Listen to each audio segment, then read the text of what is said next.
നൂറ്റാണ്ടിന് ശേഷം മനുഷ്യനെ ചന്ദ്രന്റെ ചാരത്തെത്തിക്കാനുള്ള നാസയുടെ സ്വപ്ന പദ്ധതി ആർടെമിസ് 2 വിക്ഷേപണത്തിന് സജ്ജമാകുന്നു.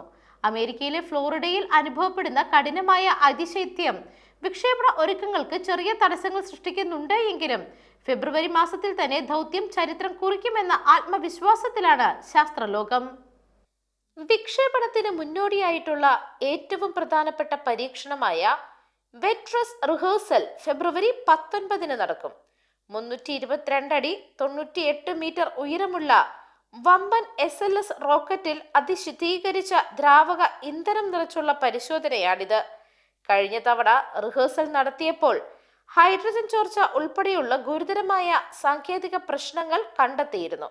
ഇത് പരിഹരിച്ച ശേഷമാണ് പുതിയ പരിശോധനയ്ക്ക് നാസ ഒരുങ്ങുന്നത്.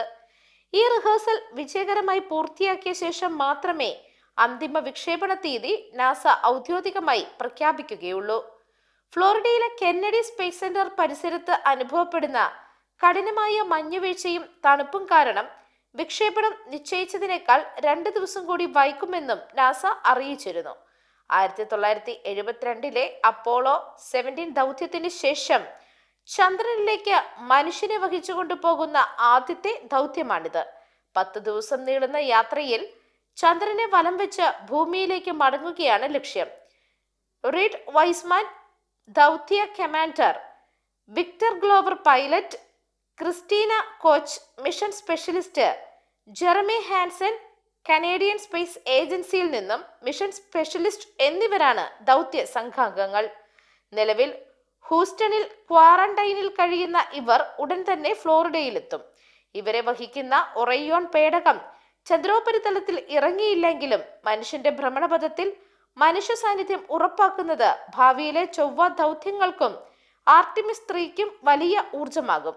മനുഷ്യൻ ആദ്യമായി ചന്ദ്രനിൽ ഇറങ്ങിയ അപ്പോളോ ദൗത്യങ്ങൾക്കും സ്പേസ് ഷട്ടിലുകൾക്കും വേദിയായ കെന്നഡി സ്പേസ് സെന്ററിലെ 39 ബി ലോഞ്ച് പാഡിൽ നിന്നാണ് SLS റോക്കറ്റ് കുതിച്ചുയരുക. 2022 നടന്ന ആർട്ടിമിസ് 1 ദൗത്യം വിജയകരമായതിനെ തുടർന്നാണ് മനുഷ്യനെ അയക്കാനുള്ള രണ്ടാമത്തെ ദൗത്യം ഇപ്പോൾ നടപ്പിലാക്കുന്നത്.